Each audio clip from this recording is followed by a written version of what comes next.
I want to talk a little bit about my brother. He has been a Spitfire since day one. He is a strong, outspoken, confident young man. I'm so proud to call him my little brother. Thank you. You make me so proud. I said I wasn't gonna cry, damn it. Enough about him, he's all right. So, Heather, thank you so much for loving my niece and nephew and being so kind and warm. You are the example of what I would personally handpick for my little brother. And I love you so much. When Heather was born, I instantly fell in love with her. She's my confidant, a shoulder to cry on, and best friend. We are there for each other, and we have each other's backs no matter what, no matter when, and no matter the distance.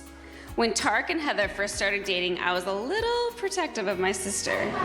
But when I met Tarek, their love for one another was undeniable and continues to grow. Beyond this beauty of Heather and Tarek's love for one another is the love Heather has for Taylor and Brayden. It is infinite. Heather flourishes in the role of Tay and Bray's bonus mom. Makes me so proud. Here's to real love and to Mr. and Mrs. Moussa.